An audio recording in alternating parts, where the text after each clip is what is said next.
Keep calling them pickles because I'm a southerner, and if it's a cucumber and it's a jar, it's a pickle. Hey, this is Beth, the Sweet Urban Living Lady. I'm here today with Mr. Sweet. This is my husband, Rob, and he has his own project going on that we think fits perfectly with the Sweet Urban Living lifestyle. That simple, getting back to basics, getting back to our roots lifestyle.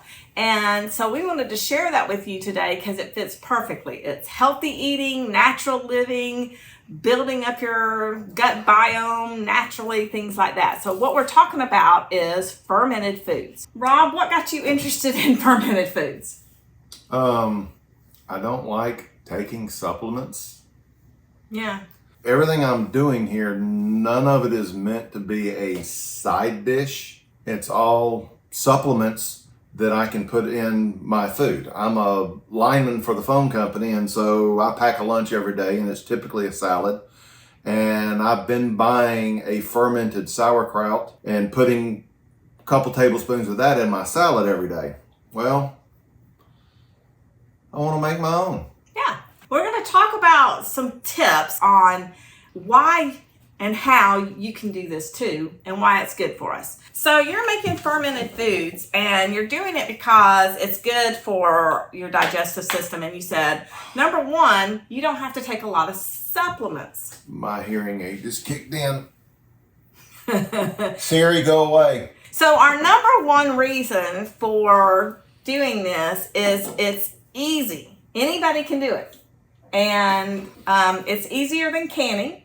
You're not a canner. I've canned, I've had summer gardens, and I've done canning, pickling, things like that. But you're not really a canner. He's helped me can, don't get me wrong. But this is something anybody can do. Number two, you can do it even without having a garden. Now, gardening is great, but a lot of people who have busy lives may or may not have a garden. Is that correct? Oh yeah, like us. Like us. So we've had gardens in the past, but our lives got busy too, and we don't have a summer garden. I have a culinary herb garden, and we actually have some of the, that's cabbage. We actually have some of our basil and rosemary and oregano from my culinary herb garden that we're going to use in fermenting. I have fermented twice previously, once successfully. You have to keep, when you're fermenting, you have to keep what you're working with, whatever vegetable or fruit you're doing, below the water level to keep it out of the air. The air will cause mold to grow. And I wasn't prepared properly for the first time, and I got some really nasty mold on my cabbage, and so it was unusable, like that piece of garlic right there. So my second attempt was actually some jalapeno peppers. I sliced them up, went out into the garden, and found me a rock that would fit in a jar. So I boiled it for 10-15 minutes, dried it, and used a lettuce leaf as a seal to hold it down, put the rock on top of it. Everything I know I learned from Off Grid with Doug and Stacy's, their channel, and Clean Food Living.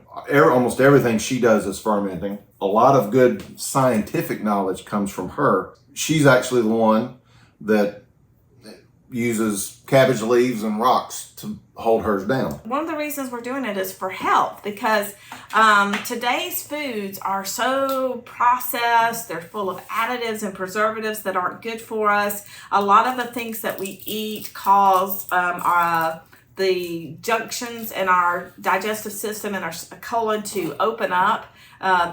There's a hormone called zonulin that is meant to open up and let the permeability so that good things go out. But when we have a lot of toxins in our food, our nutrients, we need to absorb our nutrients, right? So we want to have those go out of our digestive system so that our body can use them. But when we have too many openings and they stay open for too long, then we get, some people deal with leaky gut, and they have toxins in their body and they don't feel good. It can cause headaches and backaches and joint aches. And so that's one of the things that we're doing is we're wanting to eat our nutrition.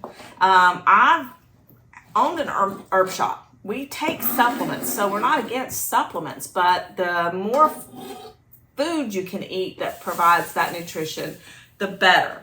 So tell me what you got going on right here. Okay, I've got some shallots that I've just peeled, prepping some spring onion. I'm making 2 sauerkrauts. One is just going to be just basic sauerkraut, and the other is going to be more spicy. I love spicy food. I love kimchi. Okay, so you're making spicy and you're making non-spicy. Why are you making 2 different ones? Because I can. Because he can. And because his wife might try the non-spicy. Whereas the spicy, because he likes it really spicy. We've gotten some hot wings and he'll ask for the hottest sauce and they're like, no, you can't do that until you try it. We won't sell you that until you try it. And he can handle it. Now, I will commend him. He's not about just something being hot. He wants it to taste good as well as being hot. So hot and spicy at the same time, but I mean, he can really burn my mouth. So doing a non-spicy is what we need. What you need? I need that bowl. Okay, that brings me to my next question is, what if you don't like sour? I mean, I'm not a big fan of sour foods. Me personally, I'm like, sauerkraut, sour this, sour that. I've never, even sourdough. So I'm making sourdough bread. Have y'all seen those videos? Well, that's the thing about when you're doing your own at home, is I can, partway through the process, I can taste it and go, oh, I want this to be more sour. I really enjoy the sour. Or I can say, that's sour enough. That's perfect. So we're talking about setting the sour. We were chatting about this earlier because we were discussing whether or not I would actually try it, and I'm like, I don't like a lot of sour. He's like, but yeah, you can stop the process. What do you mean by that? Well, so the sauerkraut, I'm going to run 10 to 14 days, but anywhere from day 7 on, I can take and open it up and reach in and pull out a little bit of sauerkraut and taste it. Okay. And if it's good, if I like that flavor, that sour, I'll pull out my weight, take off the mason topper that'll be on top of it, and then I'll just just go ahead and do your regular mason jar lid with the seal. Put it in the refrigerator. The fermenting process will stop at that point. Okay. And it will maintain that profile and be good for quite a while. And no, I can't tell you exactly how long. I'm going to be honest with you. This isn't as much as a how-to as an introduction for you on, hey, you might want to try this. And if you do, then I would recommend checking out Off Grid with Doug and Stacy and Clean Food Living, because they, as far as the process, the science, the whole 9 yards, they know, they got it figured out. Okay, so those are the reasons why we're doing it. We can do it because it's good and healthy. Anybody can do it. It's easy to do. And you've got your shallots, you've got your onions, you've got some cabbage, you've got green cabbage, and now you've got red cabbage. So tell us more about just what you're doing. Right now, what I'm going to do is I'm just cutting cabbage up. You can cut it down as far as you want, process it down, but the cabbage is going to provide the majority of the fluid, of the liquid. When the time comes, I'll sprinkle Himalayan sea salt is what I have. You don't want to use table salt. You don't want to use anything has iodine in it. You don't want any process. You want the minimalist of processing as possible. You want the only ingredient to be salt. I happen to have a lot of Himalayan sea salt on hand. I love Celtic sea salt. I love real salt, but I'm going to take and sprinkle it on there, and I'm going to, believe it or not, mash her down.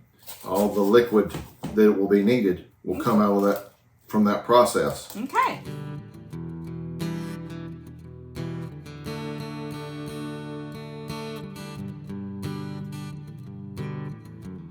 So what I'm going to do is I'm going to be adding some salt to this as I go.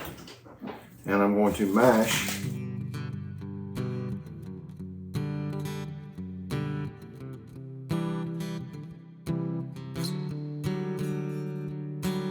Now I'm going to be honest with you, I don't know if I should have cut these smaller. That's what experimentation and learning is all about. I don't know if you can tell, but it's starting to glisten as I go, and can't really see the water in the bottom yet, but it's starting to get a sheen. Oh yeah, I see the glistening. Starting to get a little sheen. It's getting shiny. And this will get much smaller. Okay. Nice. But the salt draws the moisture out. And yes, you can use too much salt. And I have no idea how much that's going to end up being. For this, because I'm making a really, I guess, a half-gallon jar and a quart jar. And so, but it's either a tablespoon for a quart or 2 tablespoons a quart. I can't remember which. So I'm doing 3 quarts. So that gives me a lot of lineage. A lot of leeway. A lot of leeway, as the peanut gallery I just added in from the other room. I have been known to use the wrong nomenclature at times. Oddly enough, the one word I never get wrong is nomenclature.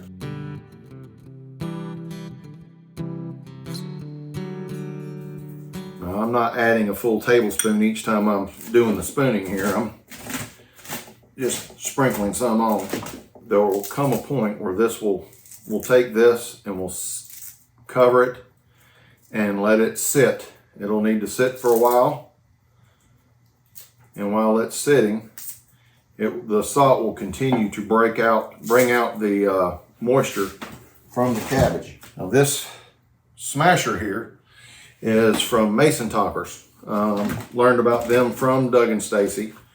And it's made of acacia wood. It has a large end and a small end for largemouth jars and smallmouth jars. I think the first time I tried sauerkraut, I used a pestle from a mortar and pestle, and that was exhausting. I overestimated a little bit how far the cabbage would go. Then again, when all is said and done, I may still need to add more cabbage. We'll see. Now I'm going to take this, cover it, keep the dust out, and set it off to the side. One of the other things I want to do is I'm going to do some mushrooms, some fermented mushrooms. I have some baby bellas and some white mushrooms. I love mushrooms. I actually, for some strange reason, I prefer canned, please forgive me, over raw. So I'm hoping that the fermented mushrooms will strike a chord in me. All right, so I'm going to put in a few down in the bottom. This right here is 2 cups of water with a tablespoon of pure water, of clean water. This is actually reverse osmosis water. I normally buy spring water on my other before, and my daughter said that she used, I would stick my hand down in there, but my hands don't work. I am just lightly packing that. I am not trying to really do a whole lot with that. Let's see, let me get some basil.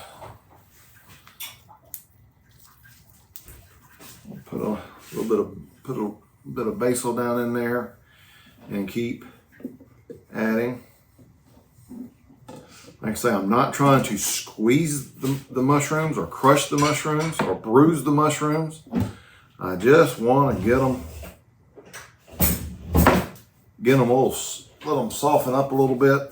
One of the reasons I like to do different ferments I've got mushrooms, also working on sauerkraut, and I plan on fermenting some cucumbers. Not pickling, I'm not trying to make pickles. I'm just going to ferment some cucumbers. The different fermentations as you go give you different probiotics. See, this also gets some of the air that is in there out. Oops. Hey, get back in there. Everybody back in the pool. Come on, I saw you running. Thank you. Back in there. And probiotics are they're good for you. While I take a relative amount of supplements for a 61-year-old man with a family history of heart disease, I'm on no medications. I have blood pressure that a 40-year-old would love to have. So all the supplements I take are herbal in nature, as far as I know. Don't tell the sweet urban lady. People are always asking me, they go, well, why do you do this? Why do you do that? Because my wife told me so. And the way I figure it, she knows a lot more than I do about this stuff. So why do I need to learn it? And I do know a fair amount. I just not always good at passing on that information. Kind of like when you finally get your toddler to understand not to run into the street. They may not always be able to tell you why they're not supposed to run into the street, but they at least know not to run into the street. Hopefully they learn it as a toddler. Yes, I just equated myself to a toddler. Not the first time that equation's ever been made. Here we go. Now, I need to leave. I need more room, ideally, between the water and the top than what I have here. Over here, depending on how hard I push down, you want 1.5 inches, 2 inches from your top of your rim to the top of your water. So these 2 jars are ready to be set and ready to go. Now, I told you I could take a cabbage leaf and put it down in here to create a seal to keep the everything below the water line. What I'm going to use is from mason toppers. I learned about these from Doug and Stacy. It's a glass weight. Look at that. Holds it down, gives me a good moisture seal, and then I can take this. It's got a little opening up there at the top. This is called I forget what it's called. Not called what you might think. The other one. There we go. Take our ring. I'm not trying to cinch this down. This acts as a seal. It can, you may have heard other people talking, if you've ever looked at fermenting, some people talk about having to burp what they're doing. This, you don't have to burp. This will let any air out as moisture builds. It'll let air out, but won't let dust in, and other air won't let more air back in. So this doesn't have to be cinched down tight. This is not meant to be a vacuum seal by any means. It's just so that it's mostly so when I lift it up, I don't drop the jar. So the mushrooms will not take as long as other things. I'm actually going to take these and put them aside, and I will check on them in about 3 days. I'm going to make some cucumbers. I'm not making pickles. I am fermenting cucumbers. I'm not going to put the spices and all that would be necessary to be able to call them fermented pickles. I'm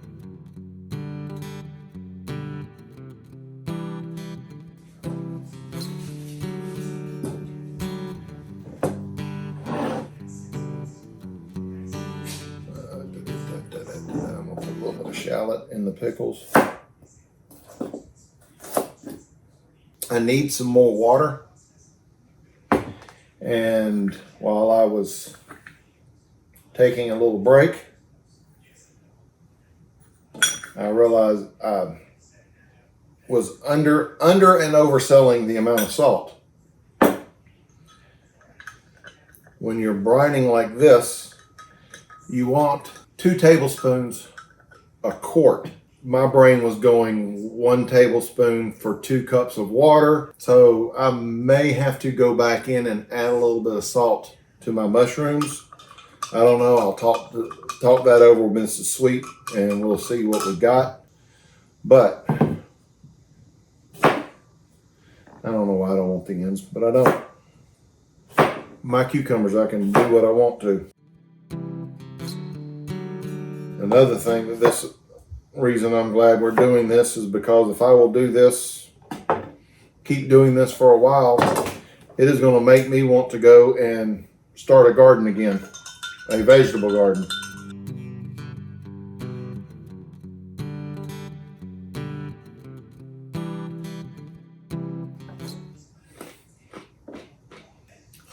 I love cucumbers.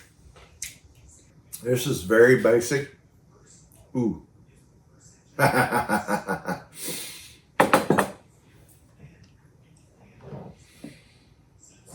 can't resist. I wear contacts and I am very, very prone to my hands go to my eyes all the time. So while I love spicy food, I am hyper aware of touching spicy and then getting it in my eyes. These cucumbers are going to be truly for me.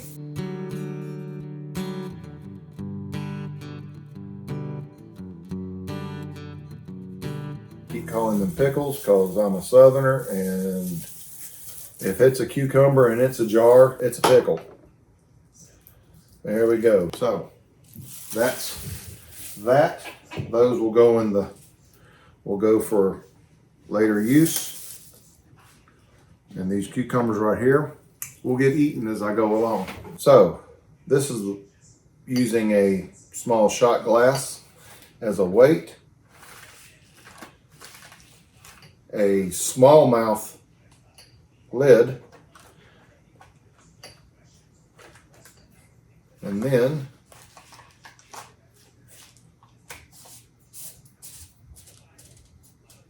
a coffee filter. But another way of doing it is without having to go and buy the mason toppers. If you don't have coffee filters, we may not can be friends. I like everybody. All right, we're gonna real quickly, let me get another glove, because I am going to put a habanero, which habanero is one of my favorites. To me, it has a good flavor, along with a really nice amount of heat. I'll put that in there for now. I do have one of those, if a little is good, more is better personalities, and it comes to bite me more often than not. We're going to give it a shot anyway. She bought me 2 habaneros.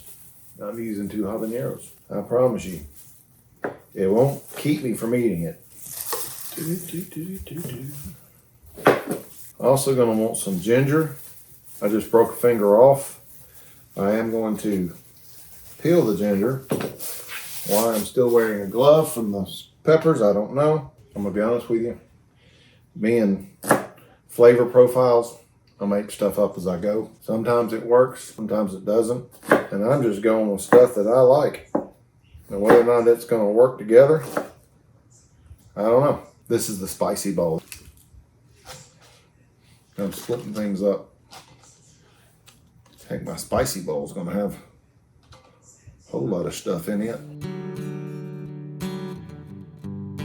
My lovely wife has come back in, and we're going to check this out. It hit what time? Let's see. It is 11:04. It's been almost an 1 hour. hour. A little bit longer than I wanted, but you can see it is very, very moist.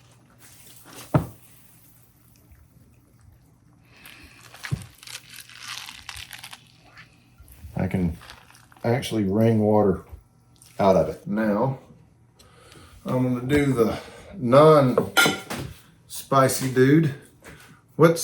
In the non-spicy one, what are there? You want basil? You do the basil. Okay. And a little bit of oregano. No, let's do the rosemary. Rosemary? Mm-hmm. All right. Put some of this in. The rosemary. Oh, that smells so good. Do you want me to break this up some?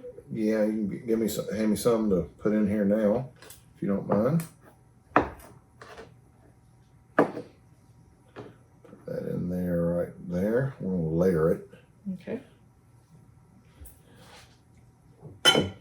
And as we go, you will see. I say you will see. There you go, this big old jar.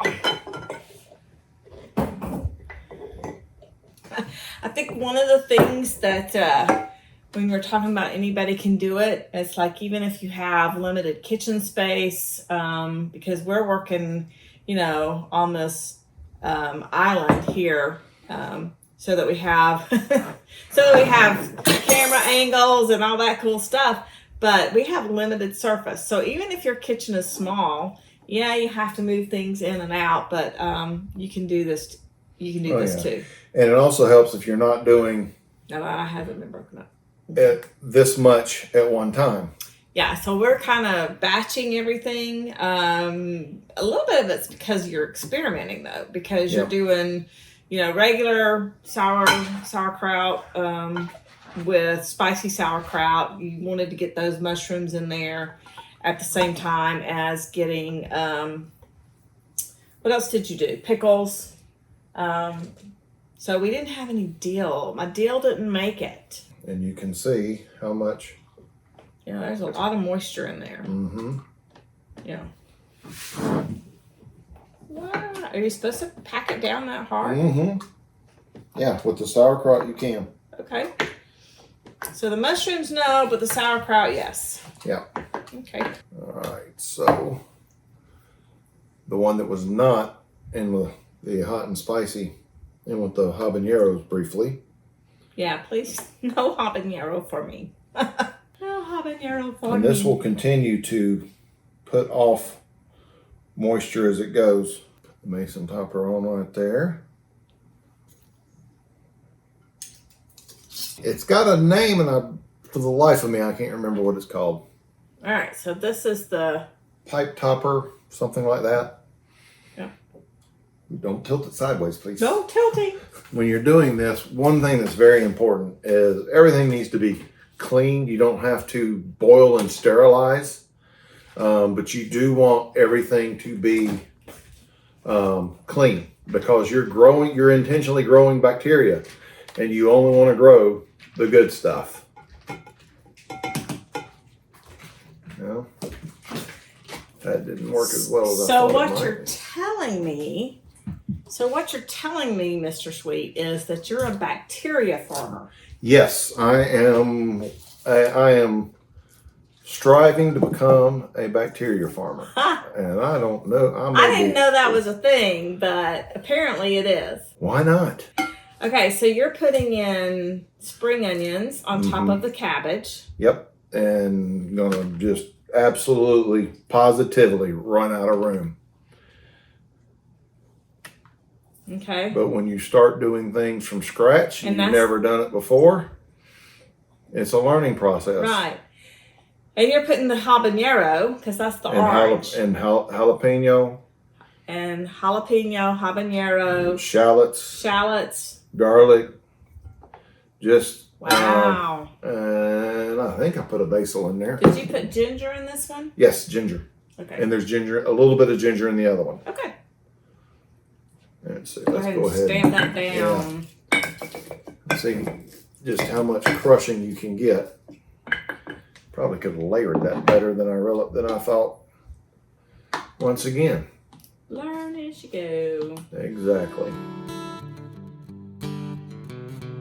I mean, that's part of what we're doing is we're learning new things. We've got experience in some other things as far as gardening, but this is learning new things. And that's one of the benefits that we are hoping to bring to y'all as well, is that you can learn to do these things as well. Maybe you already know how to do this stuff and you're just sitting here going, hey, I didn't know I could do those flavors. I didn't know I could add this, that, or the other. But fermented foods are really good for our gut health and very good, very good tasting if you like sour foods. And I'm learning to like sour foods. So She's learning to like spicy foods as well. 'Cause Yeah. I make grilled hot wings that my wife absolutely loves. It's one of her favorite meals. Okay, so I've added in the rest of the cabbage to get this to a good level. And because I'm doing this big old jar, my mason topper glass weight isn't necessarily going to spread out enough. So I've got a cabbage leaf that I had saved, because I can spread it out a little bit better. And then use the weight to help push everything down evenly. If my leaf gets a little above the water line, I believe that's okay, because I'm going to pull that out anyway and throw it away. Now, I had forgotten to add red pepper flakes earlier. They have since been added. This is called a pickle pipe. Told you I'd look it up for you. Put the ring on. I've done 5 jars. I have 2 quarts of spicy cabbage, a quart of non-spicy cabbage, some cucumbers, and 2 jars of mushrooms. It was an adventure, more so for me than you. If you put up with it all, maybe not. But it was fun. This is hopefully going to help me to continue to get healthier and healthier as I get older and older. But it beats the alternatives.